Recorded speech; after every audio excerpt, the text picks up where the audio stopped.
Hi ನಮಸ್ಕಾರ friends. ಇವತ್ತು ನಾನು ಒಂದು ಸ್ಟೋರಿ ಹೇಳಾಕೊಂಟೀನಿ ರೀ. ಸ್ಟೋರಿ ಹೇಳೋಣ ನೆಗ್ಲೆಕ್ಟ್ ಮಾಡಬೇಡ್ರಿ. ಇದು ಅಂತಿಂಥ ಸ್ಟೋರಿಯಪ್ಪ ಅಂತಂದ್ರೆ ರೀ, ನಿಮ್ಮ ಲೈಫ್ನಾಗ ನೀವು ಯಾವುದನ್ನು ನಿಜ ಅಂದ್ಕೊಂಡಿರಿ, ನಿಮ್ಮ ಲೈಫ್ನಾಗ ನೀವು ಎದರಿಂದ ಬೆನ್ನು ಹತ್ತಿರಿ, ಅದೆಲ್ಲ ಸುಳ್ಳು ಅನ್ನಿಸ್ಬೋದು ರೀ ಈ ಸ್ಟೋರಿ ಕೇಳಿ. ಈ ಸ್ಟೋರಿ ಒಳಗೆ ಒಂದು 4-5 ಲೈಫ್ ಲೆಸನ್ಸ್ ಅದಾವೆ ರೀ. ಸ್ವಲ್ಪ ಸ್ಟೋರಿ ಕೇಳ್ರಿ, ನಿಮಗೆ ಅರ್ಥ ಆಗತ್ತೆ ರೀ. ಏನಪ್ಪ ಸ್ಟೋರಿ ಅಂದ್ರೆ ರೀ, ಒಂದು ಸಿಟಿ ಒಳಗೆ ಒಬ್ಬರು ಕಾರ್ಡಿಯೋಲಾಜಿಸ್ಟ್ ಡಾಕ್ಟರ್ ಇರ್ತಾರೆ ರೀ. ಆ ಡಾಕ್ಟರ್ ಹೆಂಗೆ ಇರ್ತಾರಂದ್ರೆ ಫುಲ್ಲು ಫೇಮಸ್ಸು, ಫುಲ್ಲು ಶ್ರೀಮಂತರಾಗಿಬಿಟ್ಟಿರ್ತಾರೆ ರೀ ಡಾಕ್ಟರು. ಅವ್ರು ರೋಡ್ ಮೇಲೆ ಹೊಂಟ್ರೆ ಎಲ್ಲರೂ ಅಂತಿರ್ತಾರಂತ, ಇದ್ರೆ ಆ ಡಾಕ್ಟರ್ ಥರ ಇರಬೇಕಪ್ಪ. ಅವ್ರ ಮಕ್ಕಳಿಗೆಲ್ಲ ಹೇಳ್ತಿರ್ತಾರೆ, ಅಲ್ಲೋಡು ಆ ಡಾಕ್ಟರ್ ಎಷ್ಟು ಸಕ್ಸಸ್ಫುಲ್ ಅದಾನ, ಎಷ್ಟು ಜನದ ಜೀವ ಉಳ್ಸನ್ ಗೊತ್ತದನ ಅಂತ ಹೇಳಿಕೆ. ಆ ಡಾಕ್ಟರ್ ಡೈಲಿ ಬಂದ್ರೆ ಹಾಸ್ಪಿಟ್ಲ್ಯಾಗ ಲೈನ್ ಮೇಲೆ ಲೈನ್ 100-200 ತನಕ ಪೇಷಂಟ್ ನೋಡ್ತಿದ್ರಂತ ಆ ಡಾಕ್ಟರ್. ಅಷ್ಟು ಫೇಮಸ್ ಡಾಕ್ಟರು. ಬಟ್ ಆ ಡಾಕ್ಟರ್ಗೆ ಒಂದಿನೂ ನಕ್ಕೆ ಇಲ್ಲ ಅಂತ. ಆ ಡಾಕ್ಟ್ರು ಇಷ್ಟೆಲ್ಲ ಜೀವ ಉಳಿಸಿನಲ್ಲ ಅಂತ ಒಂದು ಖುಷಿನೂ ಅವ್ರಿಗಿರಲಿಲ್ಲ ಅಂತ. ಅವ್ರಿಗೆ ಡೈಲಿ ಒಂದೇ ಅನ್ನಿಸ್ತಿತ್ತತ್ತ, ಏನಪ್ಪ ಅಂತಂದ್ರೆ, ಏನಪ್ಪ ಬದುಕಂದರೆ ಇಷ್ಟೇ ಅಲ್ಲ, ಬದುಕಂದರೆ ಇಷ್ಟೇ ಅಲ್ಲ, ದುಡಿಯೋದು, ಹಣ ಮಾಡೋದು, ಇಷ್ಟೇ ಅಲ್ಲ ನಮ್ಮ ಬದುಕು ಅಂತ ಅನ್ನಿಸ್ತಿತ್ತತ್ತ. ಡೈಲಿ ಅವ್ರು ಹಾಸ್ಪಿಟ್ಲಿಂದ ಮನೆಗೆ, ಮನೆಯಿಂದ ಹಾಸ್ಪಿಟ್ಲಿಗೆ ಹೋಗಾಗ ಒಂದು ಸಿಗ್ನಲ್ ಒಳಗೆ ಒಬ್ಬ ಭಿಕ್ಷುಕನ ನೋಡ್ತಿದ್ರಂತ. ಆ ಭಿಕ್ಷುಕ ಡೈಲಿ ಪುಸ್ತಕ ಓದ್ತಿದ್ದಂತ. ಅವ್ರಿಗೆ ಕ್ಯೂರಿಯಾಸಿಟಿ ತಡೆಯೋಕ್ಕಾಗಲಿಲ್ಲ ಅಂತ ಒಂದಿನ ಸಿಗ್ನಲಲ್ಲಿ ಕಾರ್ ತರಬಿ ಆ ಭಿಕ್ಷುಕನ ಮಾತಾಡ್ಸಕ್ಕೆ ಹೋದ್ರಂತ. ಅಲ್ಲಪ್ಪ, ನಾ ಡೈಲಿ ನೋಡ್ತಿರ್ತೀನಿ, ನೀ ಏನೋ ಓದ್ತಿರ್ತೀಯಲ್ಲ ಪುಸ್ತಕದಾಗ, ಏನು ಅಂತ ಹೇಳಿಕೆ. ಆಗ ಅವ ಭಿಕ್ಷುಕ ಹೇಳ್ತಾನಂತ, ಜೀವನದ ಬಗ್ಗೆ ಓದಾಕತ್ತೀನಿ ರೀ ಸರ ಅಂಥೇಳಿ. ಡಾಕ್ಟ್ರಿಗೆ ಅವಾಗ ಅನ್ನಿಸ್ತದಂತ, ಹೌದಾ, ಈ ಪುಸ್ತಕ ಓದಿದ್ರೆ ಭಿಕ್ಷುಕನ ಜೀವನ ಬದಲಾಗ್ತದೇನು ಅಂತ ಕೇಳಿದ್ನಂತ ಡಾಕ್ಟರ. ಅವಾಗ ಭಿಕ್ಷುಕ ನಕ್ಕೋತ ಹೇಳ್ತಾನಂತ, ಸರ್, ಹಣ ಇರಲಿಲ್ಲ ಅಂದ್ರೆ ಅಷ್ಟೇ ಭಿಕ್ಷುಕರಾಗ್ತೀವ್ರಿ, ಆದರೆ ಯೋಚನೆಗಳೇ ಇರಲಿಲ್ಲ ಅಂದ್ರೆ ಬದುಕೇ ಹಾಳಾಗ್ತೈತ್ರಿ ಅಂತ. ಅವಾಗ ಡಾಕ್ಟ್ರಿಗೆ ಅನ್ನಿಸ್ತತ್ತ, ಹೌದಲ್ಲಪ್ಪ, ಇದು ನಿಜ ಅಲ್ಲ. ನಾನು ನನ್ನ ಜೀವನದಾಗ ಏನು ಮಾಡಾಕತ್ತೀನಿ, ಬರೀ ಹಣ ಹಣ ಹಣ ಅಂತ ಹಣದಿಂದೇ ಹೊಂಟುಬಿಟ್ಟಿನಿ. ಒಂದು ದಿನಾನು ಏನೂ ಯೋಚನೆ ಮಾಡಲಿಲ್ಲ. ನಾನು ನನ್ನ ಬಗ್ಗೆ ಯೋಚನೆ ಮಾಡಲಿಲ್ಲ, ನನ್ನ ಸಂಸಾರದ ಬಗ್ಗೆ ಯೋಚನೆ ಮಾಡಲಿಲ್ಲ, ಜೀವನದಲ್ಲಿರುವ ಸಂತೋಷಗಳನ್ನೆಲ್ಲ ಕಳ್ಕೊಂಬಿಟ್ನಲ್ಲ, ಏನೂ ಯೋಚನೆನೇ ಮಾಡಲಿಲ್ಲಲ್ಲ, ಬರೇ ದುಡ್ಡು ದುಡ್ಡು ಅನ್ಕೊತಾನೆ ಹೋದ್ನಲ್ಲ ಅಂಥೇಳಿ. ಆಮೇಲೆ ಮತ್ತೆ ಭಿಕ್ಷುಕ ಹೇಳ್ತಾನಂತ, ಸರ್, ನಾನು ಮೊದಲು ಲೆಕ್ಚರರ್ ಆಗಿದ್ದೀನಿ ರೀ, ಆದರೆ ನನ್ನ ಸಹವಾಸ ದೋಷ, ಸ್ನೇಹಿತರು, ದುಶ್ಚಟಗಳಿಂದ ನಾ ಎಲ್ಲ ಕಳ್ಕೊಂಡು ಭಿಕ್ಷುಕನಾಗೇನಿ ರೀ. ಆದರೂ ಒಂದೂ ದಿನ ಪುಸ್ತಕ ಓದೋದು ಬಿಟ್ಟಿಲ್ಲ ರೀ, ಯಾಕಂದ್ರೆ ನನಗೆ ಜೀವನ ಕಲಿಸೋದೇ ಈ ಪುಸ್ತಕ ಅಂತ ಹೇಳಿದ್ನಂತ. ಆಗ ಡಾಕ್ಟ್ರಿಗೆ ಅನ್ನಿಸ್ತತ್ತ, ನಮ್ಮ ಜೀವನದಾಗಿರೋ ಕೆಟ್ಟ ಕೆಡುಕುಗಳಿಗೆ ನಾವು ಪರಿಸ್ಥಿತಿನಿಗೆ ದೋಷಿಸ್ತೀವಿ. ನಾವು ಹಾಗೆ ಅಲ್ಲ ಸ್ನೇಹಿತರೆ, ನನ್ನ ಹಣೆ ಬರೇನೇ ಸರಿ ಇಲ್ಲ, ನನ್ನ ಪರಿಸ್ಥಿತಿನೇ ಸರಿ ಇಲ್ಲ ಅಂತ. ನಿಜವಾಗ್ಲೂ ನಮ್ಮ ಪರಿಸ್ಥಿತಿ ಸರಿ ಇರ್ತೈತ್ರಿ. ಏನಂದ್ರೆ ನಮ್ಮ ಪ್ರತಿಯೊಂದು ಪರಿಸ್ಥಿತಿ ನಿರ್ಧಾರ ಆಗೋದು ನಾವು ತೊಗೊಳ್ಳುವ ನಿರ್ಧಾರಗಳ ಮೇಲೆ ರೀ. ನಾವು ಕೆಟ್ಟ ನಿರ್ಧಾರಗಳನ್ನು ತೊಗೊಂಡ್ರೆ ನಮ್ಮ ಪರಿಸ್ಥಿತಿ ಕೆಟ್ಟದಾಗೇ ಇರ್ತೈತ್ರಿ. ಹಾಗಾಗಿ ಆ ಡಾಕ್ಟ್ರಿಗೆ ಅನ್ನಿಸ್ತತ್ತ, ನನ್ನ ಬದುಕೇ ಸರಿ ಇಲ್ಲ ಅಂತ ನಾನು ಅನ್ಕೋತಿದ್ದೆ. ನಾನು ಇಷ್ಟು ದಿನದಿಂದ ತೊಗೊಂಡಿರೋ ನಿರ್ಧಾರಗಳಿಂದ ನನ್ನ ಬದುಕು ಹಿಂಗಾಗೈತಿ. ಒಂದು ದಿನ ಹೆಂಡತಿ ಜೊತೆ ಟೈಮ್ ಸ್ಪೆಂಡ್ ಮಾಡಲಿಲ್ಲ, ಒಂದಿನ ಮಕ್ಕಳ ಜೊತೆ ಆಟ ಆಡಲಿಲ್ಲ, ಒಂದು ನನ್ನ ಸುತ್ತಮುತ್ತ ಸ್ನೇಹಿತರು ಬಂಧು ಬಳಗ ಇರೋದು ಬರೇ ರೊಕ್ಕದಕ್ಕೋಸ್ಕರನೇ, ನನಗಾಗಿ ಅಂತ ಯಾರೂ ಇಲ್ಲ. ನನ್ನ ಆರೋಗ್ಯದ ಕಡೆ ಒಂದು ದಿನ ನಾನು ಗಮನನೇ ಕೊಡಲಿಲ್ಲಲ್ಲ. ಈ ಭಿಕ್ಷುಕ ಹೇಳ್ತಾ ಇರೋದು ಎಷ್ಟು ನಿಜ ಅಲ್ಲ ಅಂತ ಡಾಕ್ಟ್ರಿಗೆ ಅನ್ನಿಸ್ತಂತ.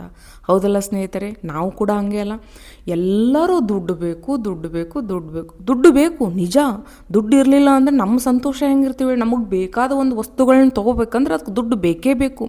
ಹಾಗಂತ ದುಡ್ಡೇ ಎಲ್ಲ ಅಲ್ಲ ಸ್ನೇಹಿತರೆ. ಮೊದಲು ನಮ್ಮ ಸಂಸಾರ, ತಂದೆ ತಾಯಿ, ಗಂಡ ಹೆಂಡತಿ, ಮಕ್ಕಳು, ಇದೆಲ್ಲ ಸಂತೋಷವಾಗಿದ್ದರೆ ಎಲ್ಲ ಸಂತೋಷ, ಒಳಗಿನ ಖುಷಿ. ದುಡ್ಡೇ ಗಳಿಸ್ಕೊತ ಹೋದ್ರೆ ಜೀವನದಾಗ ಎಂಜಾಯ್ಮೆಂಟ್ ಯಾವಾಗ ಮಾಡೋದು ಹೇಳ್ರಿ. ಆಮೇಲೆ ಸಂಬಂಧಿಕರು, ಸ್ನೇಹಿತರು ಇರಲೇಬೇಕು, ಅದು ಇಲ್ಲದೆ ಜಗತ್ತೇ ಇಲ್ಲ. ಹಾಗಂತ ಎಲ್ಲ ಬಂದಿರೋ ಸ್ನೇಹಿತರು, ಎಲ್ಲ ಸಂಬಂಧಿಕರು ಒಳ್ಳೆಯವರೇ ಅಂತ ಹೇಳೋಕ್ಕಾಗಲ್ಲ ಸ್ನೇಹಿತರೆ.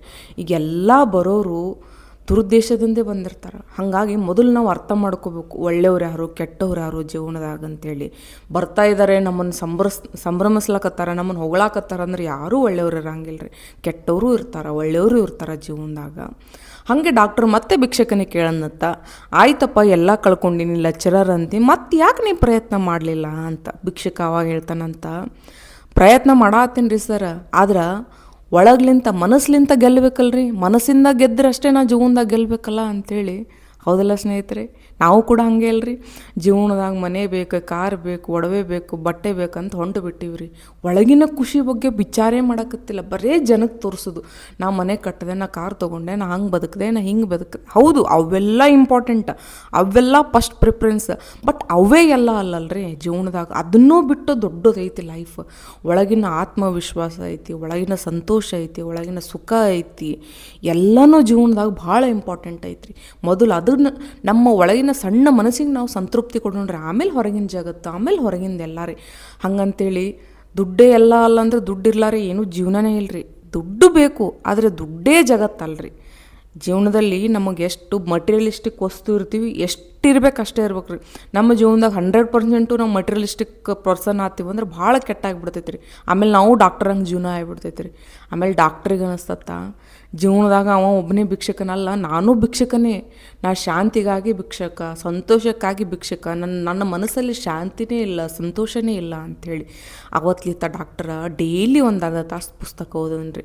ಪುಸ್ತಕ ಯಾಕೆ ಓದ್ಬೇಕಂದ್ರೆ ಸ್ನೇಹಿತರೆ, ನಾನು ಅಷ್ಟೇ ಮೊದಲು ಒಂದು ಸ್ವಲ್ಪ ಕಾಲೇಜೆಲ್ಲ ಮುಗೋಣ ಚೇತನ್ ಭಗತ್ ಬುಕ್ಸ್ ಓದ್ತಿದ್ದೆ. ಆಮೇಲೆ ಕೆಲವೊಂದು ನನಗೆ ಯಾವ್ದು ಇಷ್ಟ ಆಗ್ತಾವೆ, ಈ ಸದ್ಗುರುದು, ಆಮೇಲೆ ಸಿದ್ದೇಶ್ವರ ಸ್ವಾಮಿಗಳದಂತೂ ಭಾಳ ಓದ್ತಿದ್ದೆ ನಾನು. ಇವೆಲ್ಲ ಮುಗಿದ್ಮೇಲೆ ಇವಾಗ ಒಂದು ಸ್ವಲ್ಪ ಮಕ್ಕಳದ ಆದಮೇಲೆ ಬಿಟ್ಟಿದ್ದೆ. ಈಗ ಮತ್ತೆ ರೀಸೆಂಟಾಗಿ ಬುಕ್ಸ್ ತರ್ಸೋಕ್ಕೆ ಸ್ಟಾರ್ಟ್ ಮಾಡೀನಿ. ಅವು ಓದಿದ್ಮೇಲೆ ನನಗೂ ಅನಿಸಿದ್ದು, ಹೌದಲ್ಲಪ್ಪ ನಾನು ಏನಾದರೂ ಹಿಂಗೆ ವೀಡಿಯೋ ಮಾಡ್ಬೋದಲ್ಲ ಅಂತ ನನಗೊಂದು. ಬುಕ್ಸ್ ಓದೋದ್ರಿಂದ ನಮ್ಮ ಯೋಚನೆಗಳಿಗೆ ಒಂಥರ ಹೊಳಪು ಬರೋಕ್ಕೆ ಸ್ಟಾರ್ಟ್ ಆಗ್ತೈತೆ ರೀ. ಕಂದು ಹೋದ ಯೋಚನೆಗಳಿಗೆ ಹೊಳಪು ಬರೋಕ್ಕೆ ಸ್ಟಾರ್ಟ್ ಆಗ್ತೈತೆ ರೀ. ಆ ಭಿಕ್ಷಕ ಹೇಳಿದ್ದು ಎಷ್ಟು ನಿಜ ಅಲ್ರಿ ಸ್ನೇಹಿತರೆ. ಹಣ ಇರಲಿಲ್ಲ ಅಂದ್ರೆ ಅಷ್ಟೇ ಭಿಕ್ಷಕರ್ರಿ. ಯೋಚನೆಗಳೇ ಇರಲಿಲ್ಲ ಅಂದ್ರೆ ಬದುಕೇ ಬರಡಾಗಿ ಹೋಗ್ತೈತೆ ರೀ. ನಿಮಗೆ ಹಣ ದುಡ್ಯಾಕತ್ತೀಯಪ್ಪ, ಮುಂದೆ ಅದ್ರ ಬಗ್ಗೆ ಏನು ಮಾಡ್ಬೇಕು, ಹಣದನ್ನು ಏನು ಮಾಡ್ಬೇಕನ್ನೋ ಒಂದು ಯೋಚನೆನೇ ಇಲ್ಲ ಅಂದ್ರೆ ನೀವು ದುಡ್ದು ವೇಸ್ಟ್ ರೀ. ಹೌದಲ್ಲ? ಅವತ್ತಲಿಂತ ಅವ ಡಾಕ್ಟರ ಅರ್ಧ ತಾಸು ಬುಕ್ ಓದೋದು, ಫ್ಯಾಮಿಲಿ ಜೊತೆ ಟೈಮ್ ಸ್ಪೆಂಡ್ ಮಾಡೋದು, ಹೀಗೆಲ್ಲ ಮಾಡೋಕ್ಕೆ ಸ್ಟಾರ್ಟ್ ಮಾಡಿದಂತ್ರಿ. ಭಾಳ ಖುಷಿ ಆಗಿದ್ನಂತ. ಆಮೇಲೆ ಒಂದು ತಿಂಗಳಿಗೆ ಒಂದು ದಿನ ಉಚಿತ ಶಿಬಿರ ಇಟ್ಟನಂತ್ರಿ. ಸ್ನೇಹಿತರೆ, ಏನಪ್ಪ ಅಂದ್ರೆ ನಾವು 100 ರೂಪಾಯಿ ದುಡ್ದಿದ್ವಿ ಅಂದ್ರೆ 1 ರೂಪಾಯಿ ಆದರೂ ದಾನ ಮಾಡ್ಬೇಕಂತ್ರಿ. ಬ್ರಹ್ಮಾಂಡ ಹೇಳ್ತದಂತ. ಬರೀ ನೀ ಬೇಡ್ದು ಕೊಟ್ಟು ನೋಡ್ಬೇಕಲ್ಲ. ನೀವು 1 ರೂಪಾಯಿ ಕೊಟ್ಟಂದ್ರೆ 10 ಪಟ್ಟು ವಾಪಸ್ ನಿನಗೆ ಬರ್ತದಂತ್ರಿ ಯೂನಿವರ್ಸ್ಲಿಂತ. ಯೂನಿವರ್ಸ್ ಏನು ಹೇಳ್ತದೆ, ನೀ ಕೊಟ್ಟು ನೋಡು, ನಾನು ನಿನಗೆ ವಾಪಸ್ ಕೊಡ್ತೀನಿ ಅಂಥೇಳಿ. ಹಂಗಂತೇಳಿ ನೀವು ಬರೀ ನಿಮ್ಮ ಸಂಬಂಧಿಕರಿಗೆ ಕೊಟ್ಕೊತ ಹೋಗೋದಲ್ರಿ. ಯಾವಾಗಲೂ ನಿಮ್ಮ ಸಹಾಯ ಮಾಡಿದ್ರೆ ಅದಕ್ಕೊಂದು ವ್ಯಾಲ್ಯೂ ಇರ್ಬೇಕು ರೀ. ಎಂಥವ್ರಿಗೆ ಸಹಾಯ ಮಾಡಿರ್ಬೇಕಂದ್ರೆ ಆ 1 ರೂಪಾಯಿ ತೊಗೊಂಡ್ರು ಅವ್ರ ಜೀವನ ಸಾರ್ಥಕ ಅನಿಸಿರ್ಬೇಕು ರೀ. ಅಂಥವ್ರಿಗೆ ಸಹಾಯ ಮಾಡಬೇಕು.